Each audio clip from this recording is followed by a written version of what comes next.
गोविन्द हरे मुरारे, हे नाथ नारायण वासुदेव।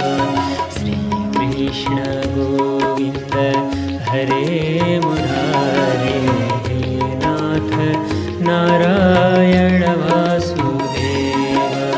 अनन्त वैकुण्ठ मुकुन्द कृष्ण, अनन्त वैकुण्ठ मुकुन्द कृष्ण, गोविन्द दामोदर माधवेति। श्रीकृष्ण गोविन्द हरे मुरारे, हे नाथ नारायण वासुदेव, हे नाथ नारायण वासुदेव, हे नाथ नारायण वासुदेव। सुखदेव स्वामीजी भन्नुहुन्छ, राजन अब त भगवान 6 वर्षमा प्रवेश गर्नुभयो। भगवान 6 वर्षको लाग्ने बित्तिकै भगवानलाई गाई हेर्ने आज्ञा प्राप्त भयो पिताजीहरूबाट। भगवान अब अलिक टाढासम्म पनि ती बालकहरू र गाईलाई लिएर वनमा प्रवेश गर्नुहुन्छ। भगवानले वेणु बजाउनु भयो। वेणुमा तत्तत गाईका नामहरू, ती बालकका नामहरू भरेर बजाउनुहुन्थ्यो भगवान। ती बालकहरू, गाईहरू सबै आउँथे। सबैलाई साथमा लिएर भगवान श्री वृन्दावन प्रवेश गर्नुहुन्छ। अत्यन्त सुन्दर वृन्दावनको शोभा त्यो देखेर सारा बालक प्रसन्न छन्। भगवान यतिकै अत्यन्तै गदगद हुनुहुन्छ। बलरामजी पनि उस्तै, किनभने अहिलेसम्म नजिकै मात्रै बाछा हेर्नुहुन्थ्यो भगवान। त्यो वृन्दावनका भित्रभित्र के छ थाहा थिएन। बालकहरू त्यहाँका नयाँ वृक्षहरू, पुष्प फुलेका छन्, त्यहाँका चरा, अरू जानवरहरूको शोभा पनि हेर्दै भित्र प्रवेश गर्दै गए। अत्यन्तै सौन्दर्य वृन्दावनको देखेर भगवानले बलरामजीसँग ठट्टा गर्नुभयो, विनोद गर्दै भन्नुभयो, दाजु अहो अमी देववरामरार्चितं पादाम्बुजं ते सुमनः फलार्हणं नमन्त्युपादाय शिखाभिरात्मनः तमोपहत्यै तरुजन्म यत्कृतं। दाजु यी वृक्षहरूलाई हेर्नु त वृन्दावनका, यी देवताहरू नै स्वयं वृन्दावनका वृक्ष बनेर आएका छन्। यिनीहरू जसरी देवताहरू हजुरका चरणमा झुक्छन्, अनेक प्रकारका उपचारहरूद्वारा सेवा गर्दछन् नि, यी वृक्षहरूले पनि त त्यसै गरिरहेका छन् नि। फलद्वारा, पुष्पद्वारा, आफ्ना शोभाद्वारा, शीतलताद्वारा हजुरको सेवा गरिरहेका छन्। यिनीहरू हजुरका चरणतर्फ झुकिरहेका छन्। नमन्ती उपादाय, पुष्प फल इत्यादि साथमा लिएर झुकिरहेका छन्। ओहो, यिनीहरूको जन्म, वृक्ष जन्म पनि आज सफल भएको छ हजुरका सेवाकै निमित्त। यिनीहरू वस्तुतः हजुर साक्षात् जगदीश्वर हुनुहुन्छ, समर्थ हुनुहुन्छ। त्यसैले त जसरी भगवान सर्वेश्वरको गान देवताहरू गर्दछन्, यसै गरी यी सबै आज यहाँ वनका चराहरू, यहाँका मृगहरू, यहाँका जानवरहरू सबै हजुरकै यसको गान गरिरहेका छन्। यी मयूरहरू नाचिरहेका छन्, यहाँका हरिणीहरू हजुरको दर्शन गरिरहेका छन्। जसरी गोपिनीहरू हजुरको दर्शनका निमित्त लालायित बनिरहन्छन्, आज यहाँका हरिणीहरू पनि त हजुरकै दर्शन गरेर अत्यन्तै मुग्ध बनिरहेका छन्। कुर्वन्ति गोप्यैवते प्रियमीक्षणेन। बडा ऋषिहरूले, मुनिहरूले जसरी वेदका ध्वनिद्वारा हजुरको गान गर्दछन्, आज यी कोइलीहरू पनि त्यसै गरी हजुरको कीर्तिको गान गरिरहेका छन्। यी वनवासीहरू पनि धन्य छन्। यही नै हो सज्जनको लक्षण। आज सज्जनले गर्नुपर्ने सारा कार्य गर्न पाइरहेका छन्। यी पृथ्वी पनि अत्यन्तै धन्य भएकी छन्, जहाँ हजुरले चरण राखिदिनु भएको छ।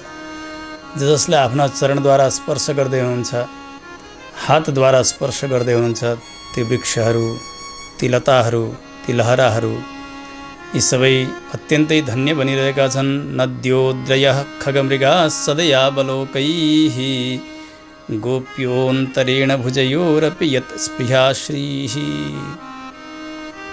यी यमुना आदि गरेका नदी, गोवर्धन आदि गरेका पर्वतहरू, यहाँका पक्षीहरू, पशुहरू, मृगहरू, अत्यन्तै प्रसन्न छन्, कृतकृत्य छन्, यिनीहरू धन्य छन् दाजु। हजुरको स्पर्श प्राप्त गरेर, हजुरको दर्शन प्राप्त गरेर भगवानले यसरी विनोद गर्नुभयो बलरामजीका साथमा। बलरामजी मुसु मुसु हाँसिरहनु भएको छ, किनभने भगवान के भन्न चाहनुहुन्छ सबै थाहा पाउनुहुन्थ्यो। अत्यन्तै आनन्दका साथ कहिलेकाहीँ पर्वतका तटमा पुग्नुहुन्छ, कहिले यमुनाजीका तटमा गाई चराउँदै चराउँदै पक्षीहरूको सुन्दर कलरव श्रवण गर्दै ती बालकहरूका साथ भित्र प्रवेश गर्दै हुन्छ। क्वचिच्च कलहंसानाम अनुकूजति कुजितम। कलहंस, कोकिल आदि गरेका पक्षीहरू छन्, मयूरहरूको नृत्य हेरिरहेका छन्। मेघ पनि अत्यन्तै सुमधुर आवाजका साथ गर्जना गरिरहनु भएको छ। भगवान तिनै मेघकै आवाज जस्तो गरिकन ती पशुहरूलाई बोलाउनुहुन्छ, बालकहरूलाई बोलाउनुहुन्छ। गएर फलको एकले अर्कालाई फल प्रहार गर्ने छेतो खेले जस्तो गरिकन भगवान खेल्दै हुनुहुन्छ। कहिलेकाहीँ थाक्नुहुन्छ, गाउँदा गाउँदै, नाच्दा नाच्दै, खेल्दा खेल्दै भगवान गएर ती पातमा शयन गर्नुहुन्छ। क्वचित पल्लवतल्पेषु नियुद्धश्रमकर्षितः वृक्षमूलाश्रयस्येते गोपोत्सङ्गोपबर्हणः। सुखदेव स्वामीजी भन्नुहुन्छ, राजन भगवान आफ्ना मित्रहरूका काखमा सिट राखेर, कहिले चरण राखेर थाकेका समयमा शयन गर्नुहुन्छ। यी गोपहरू पनि कति भाग्यमानी अघि कि त्यस्तो पुण्य गरेका रहेछन्, पूर्वजन्ममा रुखका पातद्वारा भगवानलाई पङ्ख लगाइरहेका छन्, चरण दबाइरहेका छन्, सेवा गरिरहेका छन्। यसरी सबैलाई आनन्दित तुल्याउँदै भगवान लीला गरिरहनु भएको छ। एक दिन श्रीदामा, सुबल, तोककृष्ण आदि गरेका मित्रहरू थिए। भगवान वनमा हुनुहुन्थ्यो। ती बालकहरूले भने, हे राम, हे कृष्ण, तिमीहरू अत्यन्तै बलशाली छौ, धेरै धेरै असुरहरूलाई तिमीहरूले संहार गरिसकेका छौ। यहाँभन्दा अलि पर एउटा तालको वन छ, ताल फलहरू धेरै धेरै फलिरहेका छन्, तर त्यहाँ एउटा धेनुकासुर नाम गरेको असुर छ, गधाको रूप धारण गरेर बसेको, अत्यन्तै बलशाली छ। अरू पनि उसका मित्रहरू छन्, धेरै गधाहरूका साथमा बसेको। त्यहाँ कसैलाई जान दिँदैन, उसले फल खान दिँदैन। तिमीहरू बलशाली छौ, जसरी तसरी पनि हामीलाई त्यो फल खाने इच्छा छ, केही उपाय त गर। भगवानले भन्नुभयो, ठिक छ, आओ मित्र। सबैलाई साथमा लिएर जानुभयो। बलरामजी पनि साथमा जानुभएको छ ताल वनमा। भगवानले, बलरामजीले, अरू बालकहरू सबैले तालका वृक्षलाई समाएर एकदम जोडसँग त्यो फल झार्न थाल्नुभयो वनमा। आवाज आयो, थाहा पाएर धेनुकासुर आउँछ। अत्यन्तै विकराल गधाको स्वरूप छ, एकदम डरलाग्दो आवाजका साथ आयो धेनुकासुर। आउँदै आउँदै बलरामजी हल्लाउँदै हुनुहुन्थ्यो, फल झर्दै थिए। बलरामजीलाई पछाडिका घोडाले हानेर मार्ने इच्छाले प्रहार गर्दै थियो। बलरामजीले दुवै पाद च्याप्प समात्नुभयो। सतम गृहीत्वा प्रपदोर्भ्रामयित्वैकपाणिना। एउटै हातले दुवै घोडा समाउनुभयो। त्यो विशाल गधालाई आकाशमा फनफन फनफन फनफन घुमाउँदै घुमाउँदै एउटा ठुलो तालका वृक्षमा फड्कार्नुभयो। तत्काल धेनुकासुर समाप्त भयो। त्यो तालको वृक्ष लड्यो, एउटाले अर्कालाई, अर्काले अर्कालाई लडाउँदै लडाउँदै लडाउँदै लडाउँदै सबै ताल बन्ने, सबै सोतर जस्तो बन्न आँट्यो। फल सबै भैमा, बालकहरू रमाई रमाई खाइरहेका छन्। धेनुकासुरका अरू पनि अनुचरहरू थिए, ती सबै आए। सबैलाई बलरामजीले समाप्त पार्दै जानुभयो। आनन्दको सीमा छैन। यथेष्ट फलहरू खाइसके यतातिर देवताहरू धेनुकासुरको मृत्युमा पुष्पको वर्षा गर्दछन्, मङ्गलबाजाहरू बजाउँछन्। यसरी भगवानले सबैलाई आनन्द तुल्याउनु भएको छ। कहिले आफै, कहिले बलरामजीद्वारा यी दुष्टहरूको संहार गरेर पृथ्वीलाई भारहीन बनाउन भगवान प्रयास गरिरहनु भएको छ। सुखदेव बताउनुहुन्छ, राजन सुन्नुहोस्, एक समय भगवान त्यसै साँझमा आफ्ना दाजुसँग विवाद गर्नुहुन्छ। जुन दिन कोही सर्पलाई, नागलाई, कसैलाई निग्रह गर्नुपर्ने दिन आउँछ, भगवान दाजुसँग ठट्टामै रिसाउनुहुन्छ। बलरामजी भन्नुहुन्छ, कन्हैया, भोलि तिमीसँग गाई हेर्न जान्न। यही त हो नि घुर्की, अर्को के हुन सक्छ र? सधैँको एउटै नियम छ, प्रत्येक दिन उठ्ने, भोजन गर्ने, गाई हेर्न जाने। बलरामजीले त्यसो भन्नुभयो। बिहानी भयो, भोजन सकिसकेपछि श्रृङ्गार गरेर बलरामजीलाई छोडेर गाईलाई साथमा लिएर साथीहरूका साथ भगवान् श्री वृन्दावन प्रवेश गर्नुभयो। जाँदा जाँदै यमुनाका तटमा पुगे यी सबै। यमुनाजीका एक स्थानमा ठुलो एउटा दह थियो, पानी जमेर बसेको। त्यो दहमा एउटा विशाल सर्प थियो, नाग, कालीय नाम गरेको। यति विषालु थियो, यति विषालु। त्यहाँ गएर त्यो विषैलो जलपान गरे ती गाईले, बाछाले, बालकहरू पनि सबै निचेष्ट भएर विषका प्रभावले लडेका छन्। भगवानले आफ्ना अमृतमय दृष्टिद्वारा सबैलाई हेरिदिनु भयो। जसोतसो उनीहरूका शरीरमा प्राण त रहेको छ। भगवान थाहा पाउनुभयो यहाँ एउटा विशाल सर्प छ, यसकै विषले गर्दा यिनीहरू निश्चेष्ट बनिरहेका छन्। अब यसलाई समाप्त पार्नु पर्यो, भगवान विचार गर्दै हुनुहुन्छ। त्यो एउटा सर्प नाग कालीय हेर्नु यति विशालु थियो। त्यो दहमा माथिपट्टि उड्दै गरेका चराहरू पनि त्यो विषका प्रभावले त्यही दहमा झर्थे, खस्थे, मर्थे। त्यस्तो डरलाग्दो थियो। म्रियन्ते तिरगायस्य प्राणिन स्थिरजङ्गमाः। कति हो कति प्राणीहरूको मृत्यु भइसकेको छ त्यो विषका प्रभावले। तत्कालै भगवान कम्मर कस्नुभयो। पिताम्बरद्वारा एउटा ठुलो कदम्बको वृक्ष थियो, त्यसमाथि चढेर भगवान छम्लङ्ग त्यस दहभित्र फाल हान्नुभयो। थाहा पायो कालीयले। आयो, त्यो जल चल्न थालिसकेपछि एकदमै विकराल स्वरूपमा कालीय प्रकट भयो। भगवानसँग युद्ध प्रारम्भ हुन्छ। भगवान यताउति छक्किँदै हुनुहुन्छ। ठुलो थियो यो सर्प, यो नाग। भगवानलाई यसले यसरी फन फन फन फन फन फन फन फन नागपासले बाँध्यो। भगवान समर्थ हुन्थ्यो, तर पनि यो लीला हो राजन। त्यो देखे तटमा बसेका बालकहरूले, गाईहरूले सबै अत्यन्तै दुखित बनिरहेका छन्। दुःखानुशोक भयमूढ दियो निपेतुहु। अब सबै मूर्छा पर्न लागेका छन् भगवानको यो दशा देखेर। सबै कराइरहेका छन्। गाई पनि गावो वृषः वत्सतर्यः।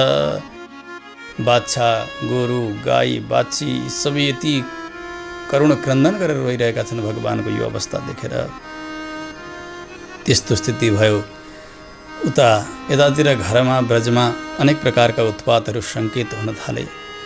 हेर्नु, बालकहरू कहीँ गएका छन्, उनीहरूलाई आपत्ति पऱ्यो भने माताजीलाई पहिले त्यसको चेष्टा हुन्छ।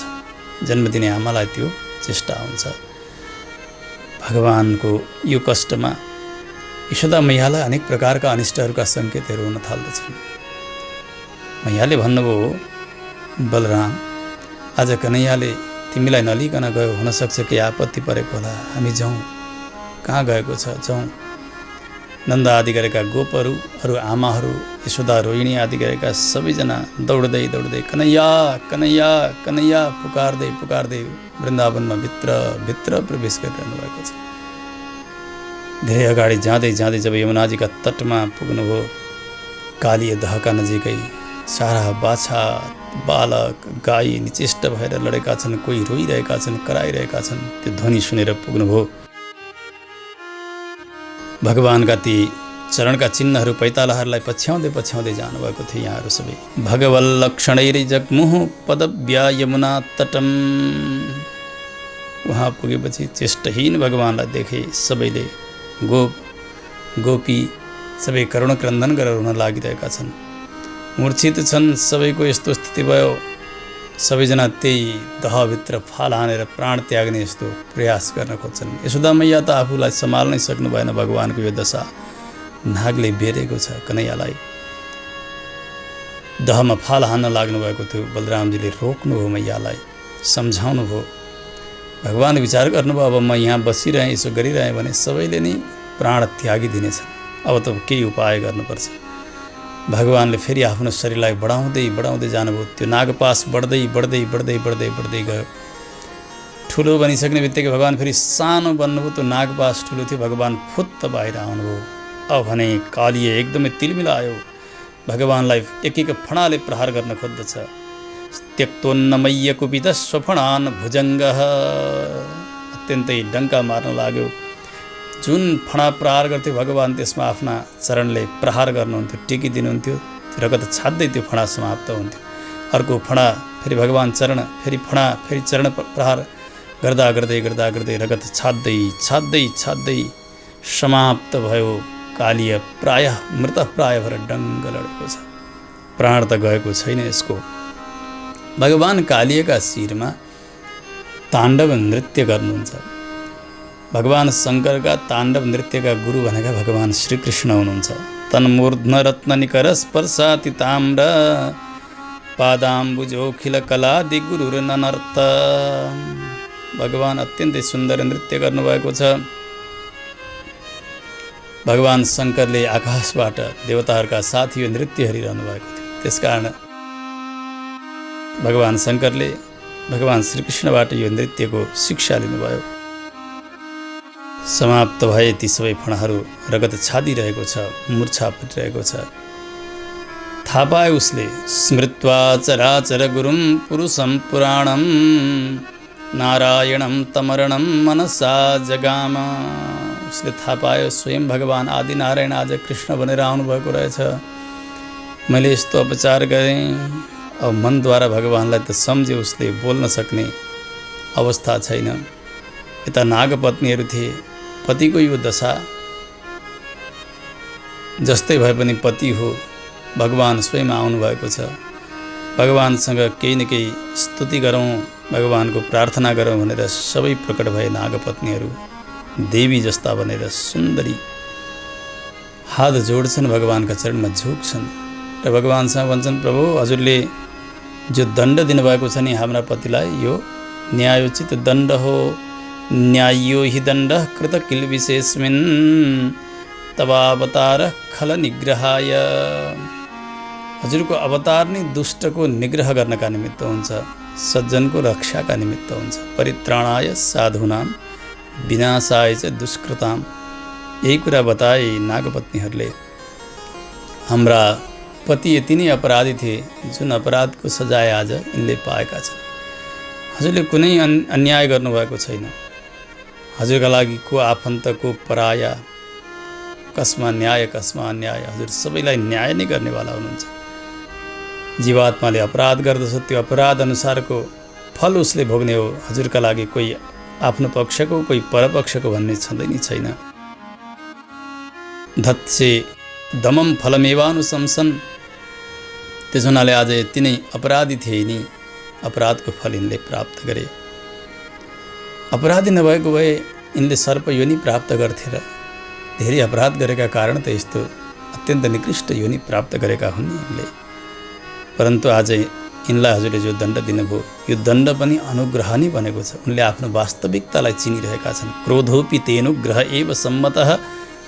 भगवानले गर्ने भएको जो क्रोध हुन्छ नि, त्यो क्रोध जीवात्माका लागि त्यो अनुग्रह नै हुन्छ। किन उसलाई आफ्ना स्वरूपमा, आफ्ना अधिकारमा, आफ्ना स्वभावभित्र स्थित गर्नका निमित्त भगवानले दण्ड दिनुभएको हुन्छ, क्रोध गर्नुभएको हुन्छ। स्तुति गर्दै भन्छन्, प्रभु हामीलाई न स्वर्गको इच्छा छ, न पृथ्वीको एक क्षत्र शासनको इच्छा छ, न परमेष्टि ब्रह्माजीका पदको इच्छा छ, न रसातलको आधिपत्य हामी चाहन्छौँ, न योगको सिद्धि, न मुक्ति। जसरी हजुरका चरणारविन्दमा समर्पित भएकाले हजुरका चरण रजदेखि अतिरिक्त, हजुरको सेवादेखि अतिरिक्त अरू कुनै चिज चाहँदैनन्, हामी पनि त्यस्तै छौँ। हामीलाई अरू कुनै प्रकारको फल चाहिएको छैन। वाञ्छन्ति यत् पादरजः प्रपन्नाः। हे भगवान, हजुर साक्षात् कृष्ण हुनुहुन्छ, राम हुनुहुन्छ, वसुदेव नन्दन हुनुहुन्छ।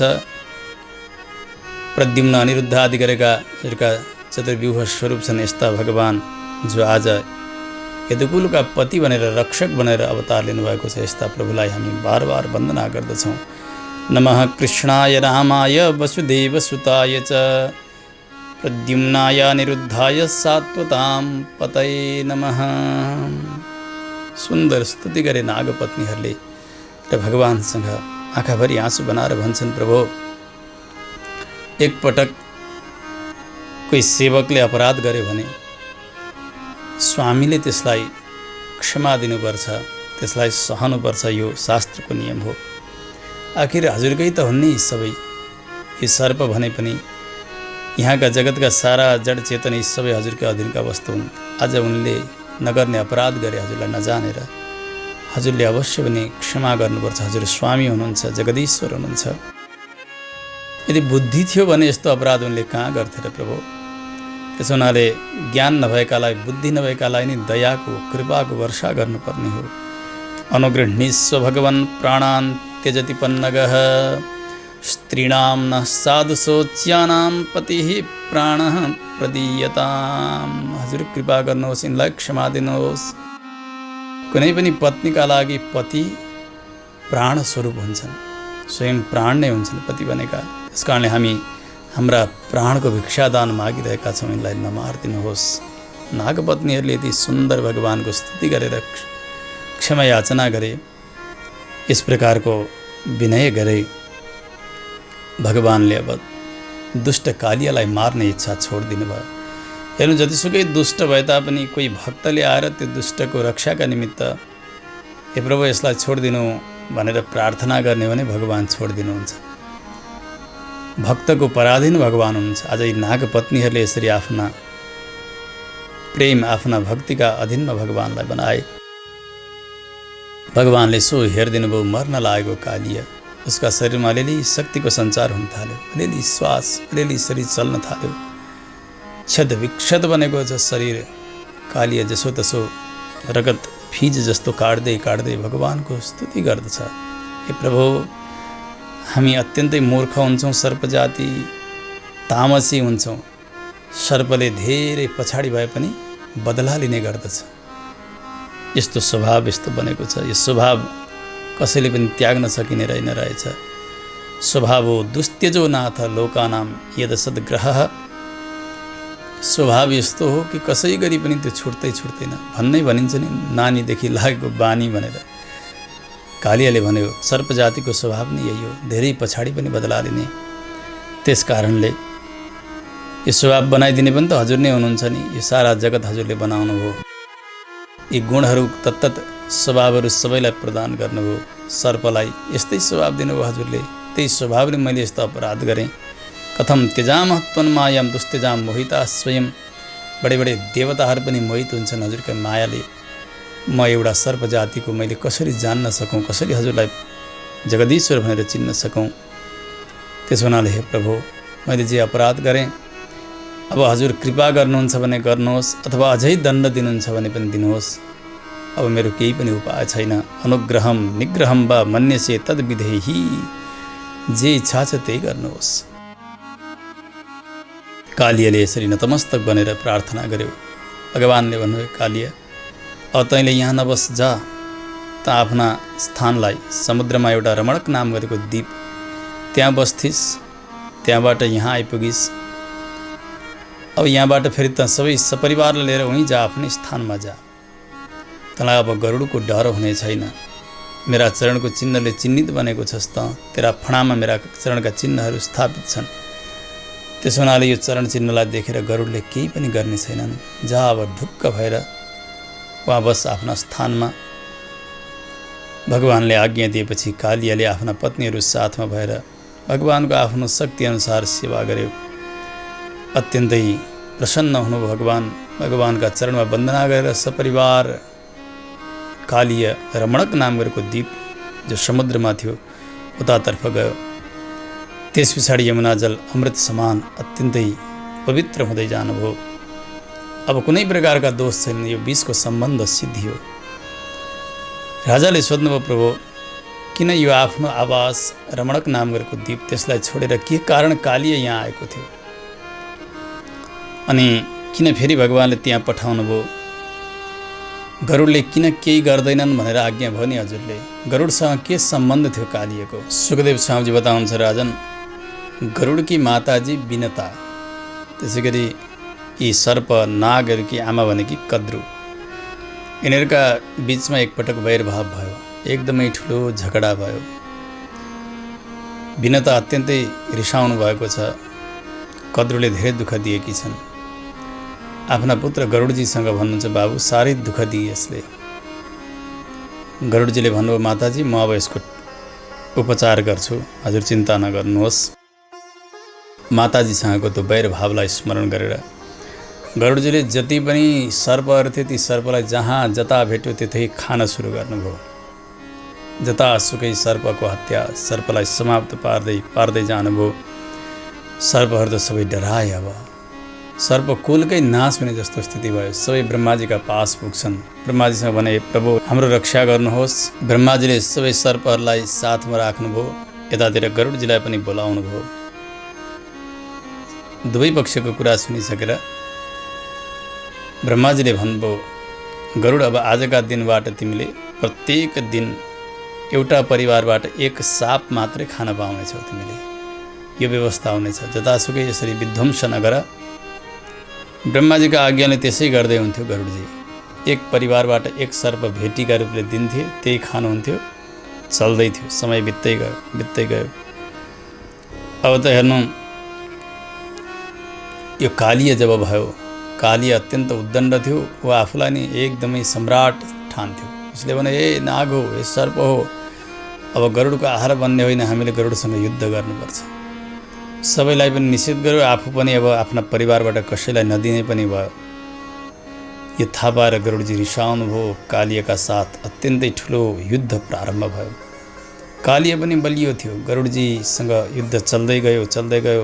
गरुडजीले आफ्ना पङ्खद्वारा त्यो कालीयलाई झपेटेर हानेर रमणक नाम गरेको द्वीपबाट यमुनाजीमा ल्याएर फ्याँकिदिनु भयो।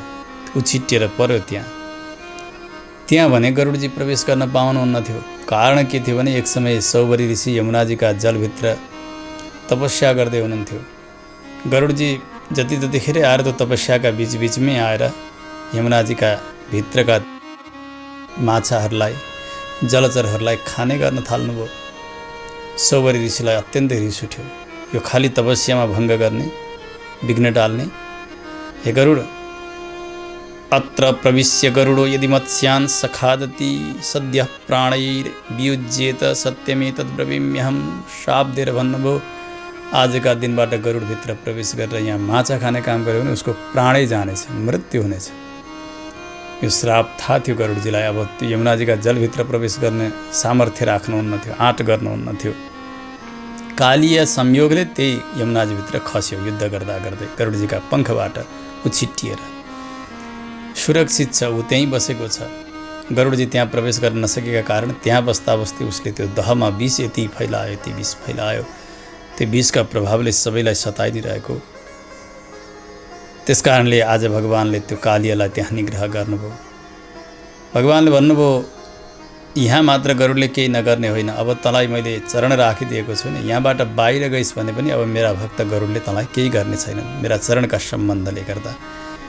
यो अर्थ थियो, तात्पर्य थियो। त्यस कारणले त्यहाँ आएर ढुक्क भएर बस्थ्यो आफ्ना परिवारका साथमा। भगवानले कालीयलाई निग्रह गर्नुभयो, कृपा पनि गर्नुभयो। कालीय गइसकेपछि अब बाहिर आउनुभयो जलबाट। माता यशोदा, रोहिणी सबै अत्यन्तै हर्षित बनेका छन्। गोपी, नन्दबाबा आदि सबैजना अत्यन्तै प्रसन्न भए। गाईहरू पनि प्रसन्न छन्। बलरामजीले प्रेमले भगवानलाई अङ्कमाल गर्नुभयो। हाँस्नु पनि भयो, किनभने भगवानको बल, भगवानको कीर्ति, सामर्थ्य, शक्ति सबै बलरामजी मात्रै जान्नुहुन्थ्यो। यति बेलासम्म ती गाई चराउने गोठालाहरू, गाई सबै थाकेका छन्। अब त्यो रात्रि फेरि घरमा आउने समय भएन, साँझ पर्यो। त्यहीँ विश्राम गरौँ यमुनाजीका तटमा भनेर भगवानले प्रस्ताव गर्नुभयो। सबै त्यहीँ रात्रिमा बस्नुहुन्छ। अत्यन्तै गर्मीको समय थियो। एकाएक रात्रिका समयमा ती सुकेका पातहरूमा आगो लाग्छ। ओहो, चारैतिरबाट अग्नि आएको छ, जलेको छ। निदाएका ती गोपहरू बिउजन्छन्। सबैले भने, कृष्ण कृष्ण महाभाग हे रामामित विक्रम एष घोरतमो बन्निस्तावकान् ग्रसते हिनः। हामी सबै तिमीहरूका चरणका शरणागत हौँ। सबैलाई सम्हार गर्यो तिमीहरूले, बलशालीहरूलाई पनि। हेर त आज यो चारैतर्फबाट यो बनडडेलो आइरहेको छ, यस अग्निबाट रक्षा गर।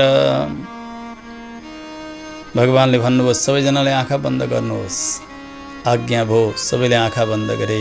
भगवानले त्यो अग्नि पान गरिदिनु भयो। आँखा खोल्दा अग्नि शान्त। श्रीमद् भागवतका अनुसार भगवानले 2 पटक दावाग्नि पान गर्नुभएको छ। अगाडि पनि एउटा प्रसङ्ग आउँछ। रात्रि बित्यो, बिहानी भयो। प्रातःकाल ब्रजको यात्रा गर्नुहुन्छ। भगवान अब बढ्दै जानुभएको छ। अनेक लीलाहरू भगवानका चलिरहेका छन्। समय बित्दै गयो। ग्रीष्म ऋतुको मध्य समय आएको छ। गर्मीले सबै आत्तिन थालिसकेका छन्। झरनाबाट झरेका ती शीतल जलहरूमा कोही स्नान गर्ने, वृक्षहरूका फेदमा जाने, त्यहाँ गएर विश्राम गर्ने यस्तो क्रम प्रारम्भ हुन लागेको छ। जुनकिरीको झन्कार, झरनाको ध्वनि, त्यो शीतल जलको धारा, त्यसलाई अनुभव गर्दै गर्दै जसोतसो यो गर्मीलाई बिताइरहेका छन्। यी गोपहरूले वनमा प्रवेश गर्छन्। अब यो ग्रीष्म ऋतुमा पुष्पहरू फुलिरहेका छन्। वृक्षलाई स्पर्श गरेर आएका वायु अति शीतल वायु, बाहिर खुलामा जसरी वायु चल्दा, हावा चल्दा तातो हुन्छ, हरिया वृक्षहरूलाई स्पर्श गरेर आयो भने उति नै शीतल हुन्छ। त्यो शीतल वायुको आनन्द लिएर जसरी जसरी आफ्ना दिनहरू चलाइरहेका छन्, वनमा पुष्पहरू फुलेका छन्, भ्रमरको गान सुनिरहेका छन्, पक्षीहरूको सुन्दर कलरव, यी सबै प्रकारको सौन्दर्य अनुभव गर्दै गर्दै एक समय भगवान बालकहरूलाई साथमा लिएर, बलरामजीलाई पनि साथमा लिएर वनमा प्रवेश गर्नुभयो। भित्र गएर भगवानले वेणु बजाउनुहुन्छ। भगवानका वेणुका साथमा वनका ती पक्षीहरू नाचिरहेका छन्, सबै बालकहरू रमाइरहेका छन्, सबैले अत्यन्त सुन्दर श्रृङ्गार गरेका छन्। गाई चराउँदा चराउँदै एउटा प्रस्ताव भयो, अब हामी केही खेल खेलौँ है। कोही गाउने, कोही नाच्ने, कोही बजाउने, कोही फल छापाछाप गर्ने, कोही आसपास खेल्ने, लुक्ने, कसैले लखेट्ने, देख्ने, यस्तो खेल चल्न लाग्यो। एक दिन यस्तै चल्दै थियो, दुई पक्षीय खेलको तयारी हुँदै थियो। एउटा प्रलम्बासुर नाम गरेको असुर थियो, कंसका गोपको रूप धारण गरेर आयो। भगवान चिन्नुहुन्थ्यो, जान्नुहुन्थ्यो, तर अरू कसैले चिनेनन्।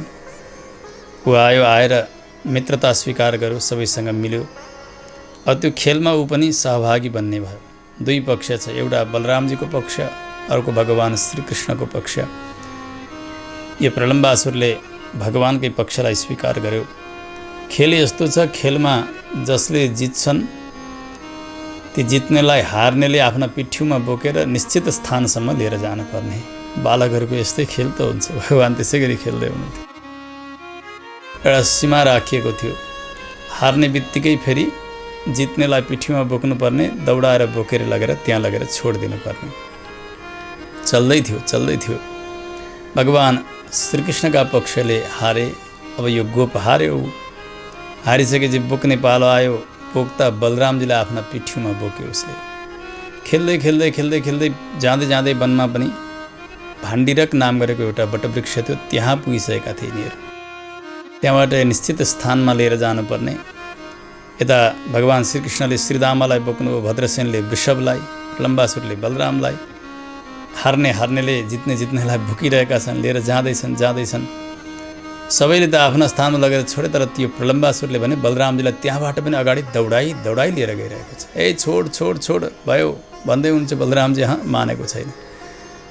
गोपहरू पनि कराउन थाले, भगवान श्रीकृष्ण पनि पछाडि दौडिँदै जानुभयो। भगवानले भन्नुभयो, दाजु यो त असुर हो, यसलाई संहार गर्नुहोस्। भगवानका आज्ञाले बलरामजी एकदमै क्रुद्ध हुनुभयो। एक मुष्ठी प्रहार गर्नुभएको थियो, उसका शिरमा रगत छाड्दै समाप्त भयो। पृथ्वीमा डङ्ग लड्यो। माथिबाट पुष्पको वृष्टि देवताहरूले गरिरहेका छन्। गोपरले भने, साधु ओहो यो को दुष्ट आएर घुसेको रहेछ अघि, आज यो मर्यो, ठिक भयो। सबै रमाइरहेका छन्। प्रेमले बालकहरू एकले अर्कालाई आलिङ्गन गर्छन्, रमाउँछन्, आनन्दका साथ दिनहरू बितिरहेका छन्। यसरी समय बित्दै गयो। सबैले आफ्ना घरमा गएर सुनाउँथे, मैया बाबा आज यसरी यस्ता दुष्टलाई कन्हैयाले मार्यो, बलरामले यस्तालाई मार्यो भनेर सुनाउँथे। सबैजना हर्षित भइरहेका छन्। भगवानका यस्ता मनोहारिणी लीलाहरू चलिरहेका छन्।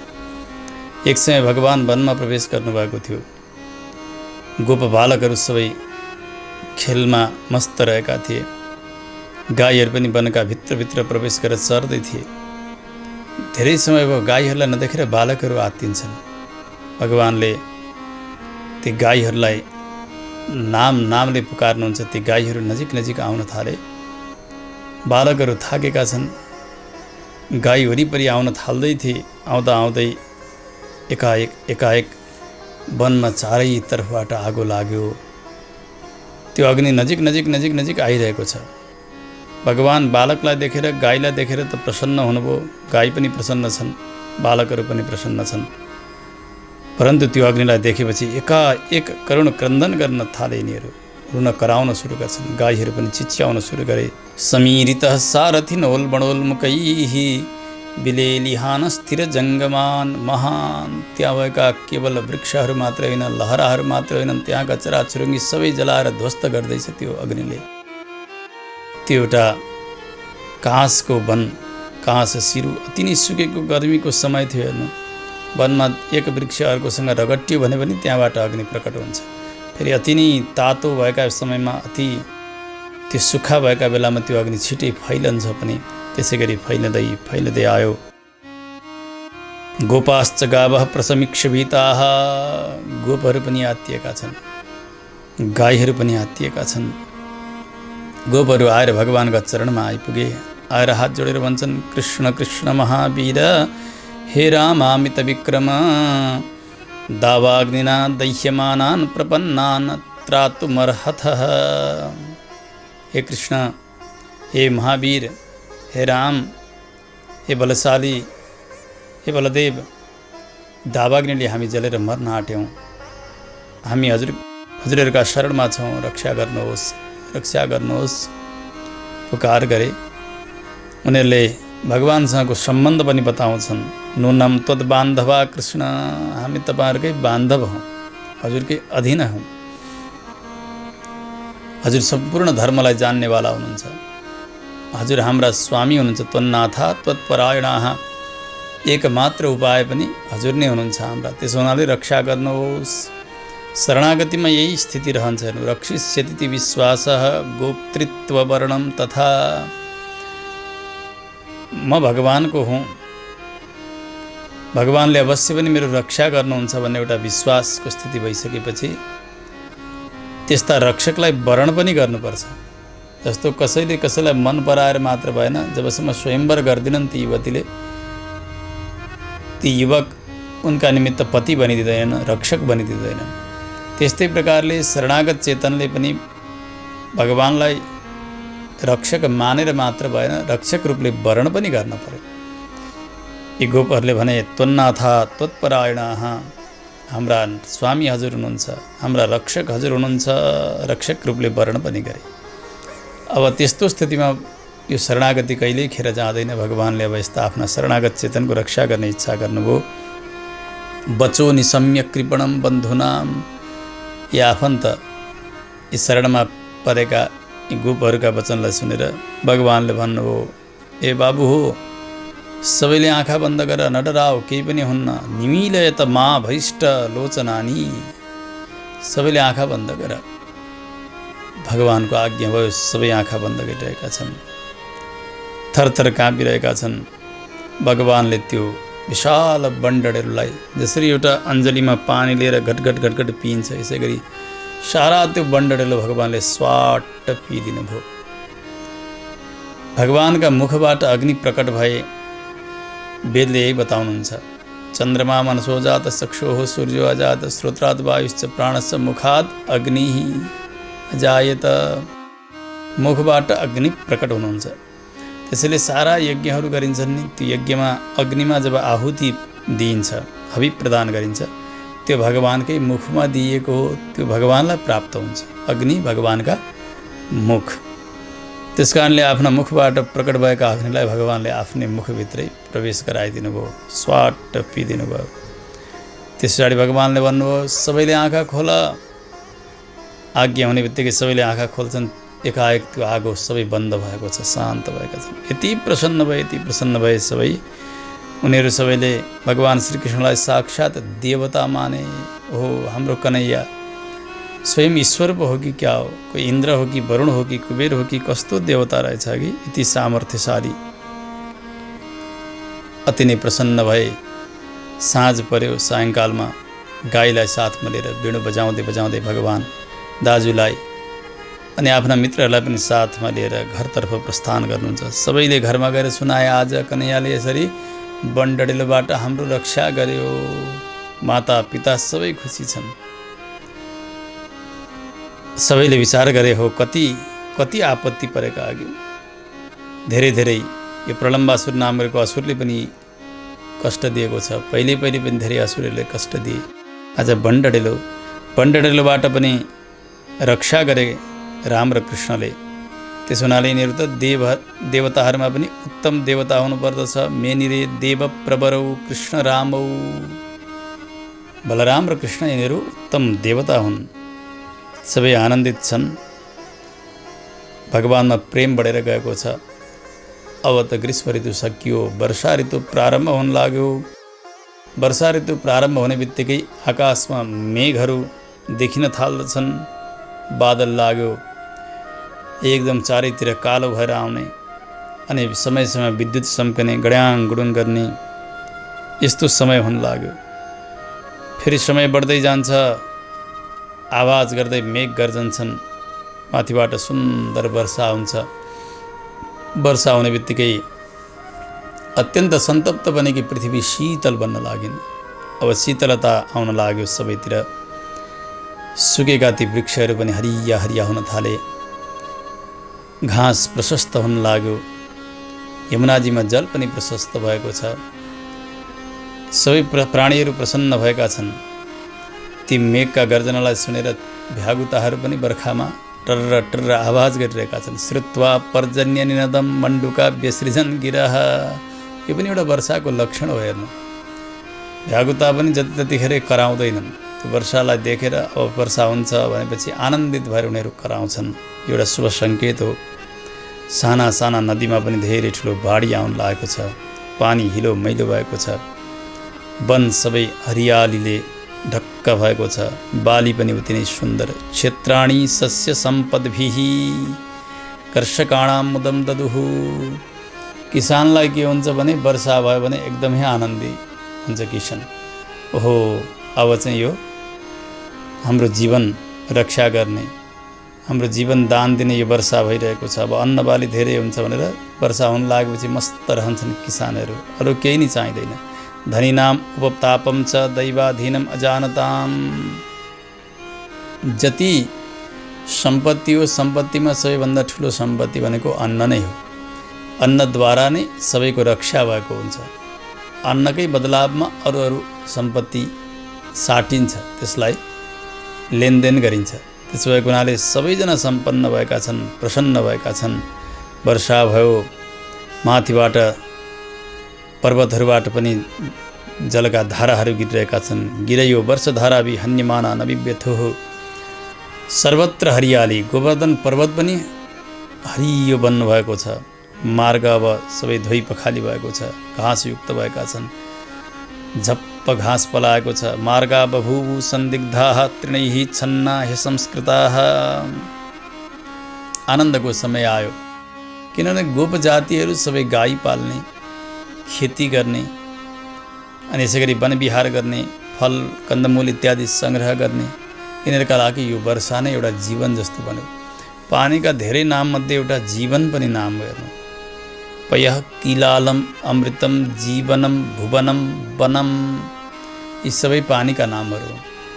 जीवन किन भनिएको यो जललाई भने पानीलाई, पानी बिना कसैको जीवन चल्दै चल्दैन। पानी बिना कसैको प्राण रहनै सक्दैन। त्यस कारणले जीवन भनेर जललाई बताइन्छ, पानीलाई बताइन्छ। वर्षा भयो, बडे बडे ती खजुर, फणिर, जामुन आदि गरेका वृक्षहरू छन्। यति फल फलेका छन्, फुल यसरी फुलेका छन्। ती फलहरू पाक्दै भुइँमा झर्दै कसले खाएर सकुन् र वनका ती फलहरू खाएका छन्, रमाएका छन्। ती बालकहरू मस्त भएका छन्। कोही खाने खान्छन्, फ्याँक्ने फ्याँकिरहेका छन्। गाईहरू पनि घाँस चरेका छन्, पानी पिएका छन्। आफ्ना फाँचाभरि दुधै दुध। हेर्नु, यति आनन्द छ। जलधारा गिरे नादा नासन्ना ददृश्य गुहाः। सर्वत्र त्यो घाँसले ती गुफाहरू पनि ढाकिन लागेका छन्। सब गुफाका ढाकिरहेका छन्। दुध भरिएका ती गाईहरूका थुनबाट दुधका धारा बगेका छन्। यस्तो आनन्दै आनन्द भयो, मानौ साक्षात् स्वर्गको आनन्द, साक्षात् वैकुण्ठको आनन्द ब्रजमा भइरहेको छ। भगवान् पूजयाञ्चक्रे आत्मशक्तिपबृंहितां प्राविट श्रियं च तां वीक्ष्य सर्वभूतमुदावहाम्। भगवानले पनि हृदयबाटै यो वर्षा ऋतुको स्वागत गर्नुभयो, सम्मान गर्नुभयो। समय बित्दै बित्दै गयो। अब त एकाएक वर्षा ऋतु सकिने बित्तिकै आकाश स्वच्छ हुँदै गयो। वर्षा कम हुँदै गएपछि अब ती साना साना नदीका बाढीहरू पनि बन्द हुँदै गए। जल पनि सङ्गिँदै जान लागेको छ। अब ती सरोवरका नदीका दहका कमलहरू अलिअलि खिल्न फुल्न थालेका छन्। मन पनि पवित्र हुँदै गयो। वर्षाका कारणले हिलो भएको त्यो मार्ग अब सुक्न थाल्यो। अलिअलि धुलो उड्न प्रारम्भ हुन्छ। व्यक्तिको मन पनि पवित्र हुँदै गयो। अब वर्षा सकिएर शरद ऋतु प्रारम्भ हुन लागेपछि जल मात्र सङ्लो होइन, यस्तो आनन्द हुन लाग्यो। हेर्नु, अब यो वर्षा सकिएर जब शरद ऋतु प्रारम्भ हुन्छ, असोज महिनामा धान पाकेर झर्लप्प बनेको हुन्छ, झुकिरहेको हुन्छ। त्यो देखेर किसानको मन उति नै रमाएको हुन्छ। जतिखेर खेती लगाउने बेलामा आकाशमा मेघ देखेर अनि वर्षालाई देखेर जति गदगद भएका हुन्छन्, त्यसको परिणाम भनेको अब यही फल, यो सस्य बालीलाई पूर्णतया देख्न पाए भनेदेखि अत्यन्तै हर्षित हुन्छन् किसान। धान पाकेको छ टरम्म सबैतिर। पुरग्रामे स्वाग्रयणैः इन्द्रियैश्च महोत्सवैः बभौ भूः पक्वसस्याढ्या कलाभ्याम नितराम हरेः। भगवानकै कृपाले त हो नि यो सबै। सर्वत्र सस्य श्यामला बनेकी छिन् पृथ्वी। आनन्दको सीमा छैन। अब त पूर्णतया वर्षा बन्द भयो। गर्मी पनि समाप्त भयो। मार्ग पनि स्वच्छ भएको छ, सफा भएको छ। अत्यन्तै आनन्दको समय आउन लाग्यो। शरद ऋतुका कारण वन अति सुन्दर छ। मन्द मन्द वायु बगिरहेका छन्। भगवान आफ्ना मित्रहरूका साथ प्रतिदिन उसै गरिकन समयमा उठ्ने अनि वनमा प्रवेश गर्ने, अनेक प्रकारका क्रीडाहरू गर्ने। फेरि साँझ हुन्छ, गोधुली समय हुन्छ, फेरि ब्रजमा प्रवेश गर्ने। यसरी आनन्द तुल्याइरहनु भएको छ। बडा आनन्दका साथ दिनहरू बितिरहेका छन्। भगवान अत्यन्तै सुन्दर श्रृङ्गारका साथ त्यो वनमा भएको पुष्प विकास, भ्रमराहरूको भूँ भूँ आवाज, पक्षीहरूको सुन्दर कलरव सुन्दै सुन्दै भगवान वेणु बजाउँदै बजाउँदै वनमा प्रवेश गर्ने यो क्रम चलिरहेको छ। भगवान सदा झैँ आज पनि त्यसै गरी वनमा प्रवेश गर्नुभयो। वनमा गएर भगवान वेणु बजाउनुहुन्छ। त्यो वेणुको नाद यहाँ बस्ने, घरमा बस्ने गोपिनीहरूले सुन्नुहुन्छ। त्यो वेणुको धुन सुन्ने बित्तिकै उहाँहरूको मन यहाँ ठेगानमा रहँदैन। सुखदेव स्वामी हुन्छ, राजन त्यसै त भगवान वनमा गएदेखि भगवान फेरि फर्केर नआउन्जेलसम्म मन वनमै गएको हुन्छ गोपिनीहरूको। भगवान आएपछि मात्रै फर्केर आउँछ। त्यसमा पनि भगवान वनमा गएर जब वेणु बजाउनुहुन्छ यो मनोहरिणी ध्वनिका साथ, उनीहरूको त शरीरमा कोही ख्यालै रहँदैन। शरीरमा हामी छौँ कि छैनौँ त्यस्तो स्थिति रहन्छ। तद्व्रजस्त्रिया श्रुत्य वेणुगीतं स्मरोदयं काश्चित् परोक्षं कृष्णस्य स्वसखीभ्योऽन्ववर्णयन्। पिताजीहरूले यी गोपिनीहरूलाई वनमा जाने आज्ञा दिनुभएको छैन। घरमा बस्ने मन छैन। अब घर बसौँ मन लाग्दैन, वनमा जाउँ आज्ञा छैन, के गर्ने? अलिकति घरबाट बाहिर निस्कने, सबै गोपिनीहरू एकट्ठा भएर बस्ने अनि भगवानको त्यो वहाँ वृन्दावन भएको त्यो लीलालाई यहाँ मनबाट अनुभव गर्ने। ती वाणीहरू, ती वेणुका नादहरू श्रवण गरेर बसेर अनि वहाँ भएको त्यो शोभालाई अनि त्यो वेणुको सराहना, वेणुको भाग्यलाई, उसको महिमालाई गान गरेर बस्नुहुन्छ गोपिनीहरू। जति बेलासम्म भगवान आउनुहुन्न। प्रत्यक्षमा वेणुगीत गाइएको होइन, परोक्षमा हो, तर मनले प्रत्यक्ष गरिरहेको छ। बडा विचित्र चिन्तन छ यहाँ। नासकन स्मर वेगेन विक्षिप्त मनसो नृप। आफूलाई सम्हाल्न नसकेपछि एकाएक आलाप सुरु हुन्छ। जस्तो कि पीडाका समयमा पनि व्यक्तिले बिलौना गर्न प्रारम्भ गर्छ। अत्यन्तै धेरै चिन्ताले सताएको छ भने अरू कुरा गर्दा गर्दै पनि व्यक्तिलाई त्यही चिन्ताकै कुराहरू फेरि निस्कन थालिहाल्छन्।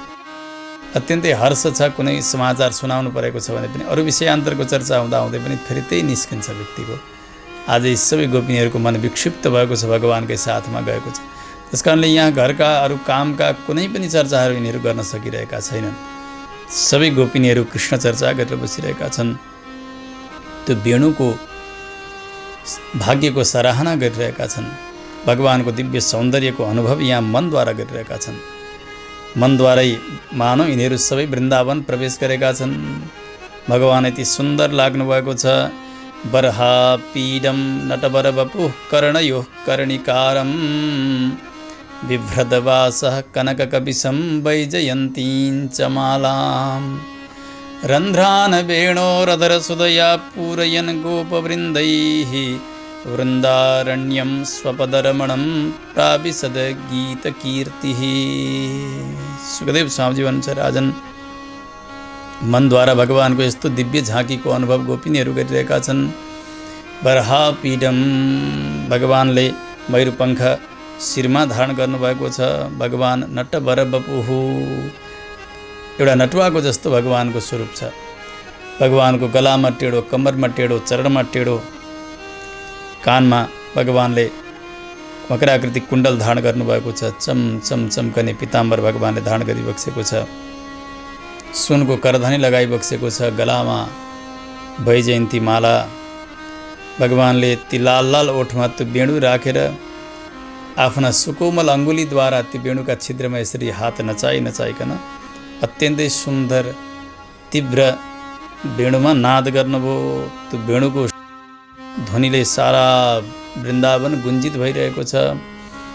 आफ्ना चरणले वृन्दावनलाई अत्यन्तै पवित्र गराउनु भएको छ। त्यस्ता भगवान श्री वृन्दावन प्रवेश गर्नुभयो। यसरी यिनीहरू मनद्वारा वहाँ पुगेका छन्। सुखदेव स्वामीजी भन्छ, राजन मेरा पिताजी व्यासजीले श्रीमद्भागवतका 17,979 श्लोकहरूको रचना गर्नुभयो, परन्तु यो एउटा श्लोक भने मेरा पिताजीको रचना होइन। राजाले सोध्नुभयो, प्रभु त्यसो भए यो श्लोक आयो कहाँबाट? सुखदेव बताउनुहुन्छ, इति वेणुरवं राजन् सर्वभूत मनोहरं श्रुत्वा ब्रजस्त्रियः सर्वा वर्णयन्त्यो भिरे भिरे। इति वेणुरवं राजन्, यो श्लोक त भगवानका त्यो वंशीबाट वेणुका धुनबाट प्रकट भएको हो। यो मेरा पिताजीको रचना होइन।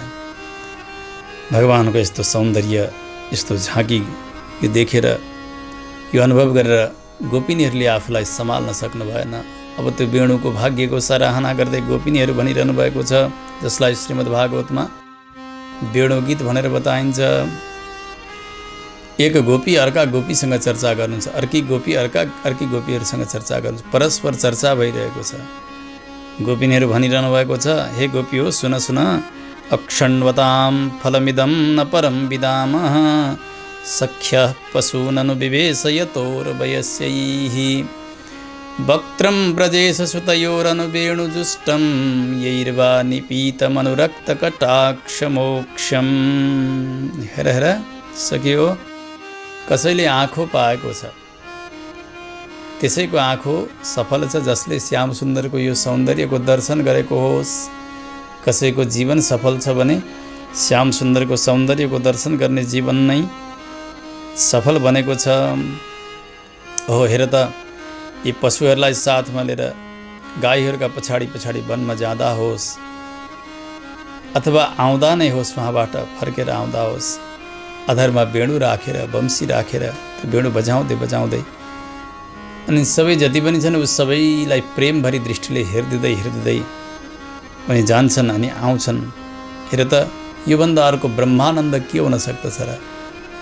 यो आनन्द आज ब्रह्मानन्दभन्दा सामान्य भएको छैन। अझ केही गोपिनीहरूले भन्नुभयो, सखी सुन, श्याम सुन्दरको श्रृङ्गार कस्तो छ कि आँपका ती कलिला कलिला पालुवाहरूको आभूषण बनाएको छ, माला बनाएको छ, मयूरपङ्ख शिरमा धारण गरेको, पुष्पगुच्छा लगाएको, रङ्गी बिरङ्गी कमलका माला लगाएको, अनि पिताम्बर धारण गरेको श्रीकृष्ण गोविन्द, अनि साथसाथमा बलराम पनि यस्तै यस्तै श्रृङ्गार गरेर नीलाम्बर धारण गरेका। यी दुईलाई हेर त, यी दुईको स्वरूप कस्तो छ हेर त। मध्ये विरेजतुरलं पशुपालगोष्ठ्यां रङ्गे यथा नटबरौ क्वच गायमानौ। मानौ यी गाईका बीचमा, यी मित्रहरूका बीचमा वनमा प्रवेश गर्दा आउँदाखेरि यी दुई भाइलाई कस्तो लाग्छ भने, हेर्दा मानव कोही ठुलो रङ्गमञ्चमा दुई नाच्न जान्नेवालाहरू नाचिरहेका छन्, गाइरहेका छन्। यिनीहरू त कोही कलाकार हुन् यस्तो लाग्दछ, यति सुन्दर लागिरहेका छन्। अर्की गोपिनीहरूले भन्नुभयो, ए सखी हो सुन सुन, के त्यस्तो सुकृत गरेको रहेछ कि त्यस्तो पुण्य गरेको रहेछ यो बाँसले, आज यो बाँसका टुक्राले पूर्व जन्ममा आज जुन अधरामृत पान गर्नका निमित्त हामी तडपिरहेका छौँ, त्यो अधरामृतको एक बुँद पनि रस बाँकी नराखिकन सबै यसैले पिइसकेको छ आज श्याम सुन्दरका ओठमा सजिएर।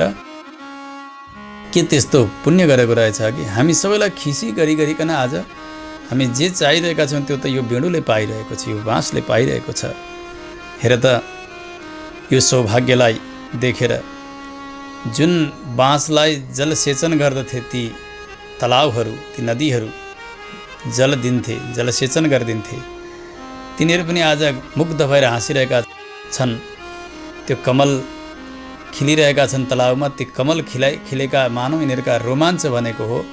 यिनीहरू हर्षले रोमाञ्चित बनिरहेका छन्। ओहो ओहो, हामीले गरेको सेचन, हामीले दिएको उसलाई जीवनदान आज सफल भएको छ, किनभने परब्रह्म परमात्मा श्रीकृष्णका ओठमा गएर यो सजिन पाएको छ भनेर त्यो सम्बन्धले यी तलाउमा पनि आनन्द लहरी छाएको छ। त्यसै गरी यी बाँसहरू, यी वृक्षहरू पनि हेर त हाम्रा वृक्ष जातिका कोही वेणुले आज यो ब्रह्मरसको अनुभव गर्न पाएको छ भनेर उनीहरू पनि आफूलाई अत्यन्तै भाग्यमानी ठानिरहेका छन्। गोप्यः किमाचरदयं कुशलं स्म वेणु दामोदराधर सुधामपि गोपिकानां भुङ्क्ते स्वयं यदवशिष्टरसं हृदिन्यो ऋष्यत्वचोश्रुमुमुचुः तरबो यथार्याः। त्यो हर्षलाई भित्र लुकाउन नसकेर हाम्रो वृक्ष जातिको, बाँस जातिको कोही गएर यो अनुभव गर्न पाइरहेको छ, यो आनन्द पाइरहेको छ भनेर उनीहरू पनि आनन्दित भएर हर्षका आँसु बगाइरहेका छन्। यी वृक्षहरू पनि हेर त जबदेखि श्याम सुन्दर वृन्दावनमा आए नि, वृन्दावनको कीर्ति त वैकुण्ठको समान भएको छ। उनका चरण चिन्हले चिन्हित हुने बित्तिकै साक्षात् वैकुण्ठकी लक्ष्मीजी पनि आएर वृन्दावनमा बस्न लागेकी छन्। हेर त कति ऐश्वर्य बढेको हो, कति शोभा बढेको हो। श्याम सुन्दरले जब वेणु बजाउँछन् नि, मस्त भएर यी मयूरहरू नाच्दछन्। अत्यन्तै आनन्दका साथ यिनीहरू दर्शन गरिरहेका छन्। यहाँ भएका जति पनि प्राणीहरू छन् वृन्दावनका, जसको मति सामान्य छ, के सत हो के असत हो यो छुट्याउन नसक्ने त्यस्ता हरिणीहरू पनि, मृगीहरू पनि यति मस्त छन् भगवानको यो सौन्दर्यको दर्शन गरेर, यो विचित्र वेशलाई दर्शन गरेर, भगवानको वेणुको यो नादलाई श्रवण गरेर आफ्ना पतिहरूका साथमा आएर आफ्ना नेत्रका श्री चरणमा अर्पण गरेर भगवानको पूजा गरिरहेका छन् यिनीहरू, भगवानको सम्मान गरिरहेका छन्। हेर त कति धन्य छन् यिनीहरू जसले श्याम सुन्दरको यो झाँकीको दर्शन गरेका छन् अनि आफ्ना कर्णपुटबाट यो वेणुको प्रेम माधुरी श्रवण गरिरहेका छन् यिनीहरूले। यहाँ भएका वृक्षहरू मात्र होइन, आकाशमा हेर त यी त सबै वृन्दावनका हुन् नि, ती विमानमा उड्दै गरेका देवीहरू। उनीहरू जब श्री वृन्दावनका नजिकै आउँछन्, माथि श्याम सुन्दरको वेणुको नाद श्रवण गर्छन्, त्यो वंशीको ध्वनि सुन्ने बित्तिकै ती सबै पूर्ण मोहित बन्दछन्, मूर्छा जस्ता। उनीहरूका केशपासबाट पुष्पहरू गिरिरहेका हुन्छन्, वस्त्र खसिरहेका हुन्छन्, उनीहरूलाई होस हवास रहँदैन। यस्तो वेणुको चमत्कारलाई हेर त। अर्की गोपिनीहरूले भन्नुभयो, होइन त्यति मात्र, यी गाईहरूको अवस्था हेर, यिनीहरू के गरिरहेका छन्।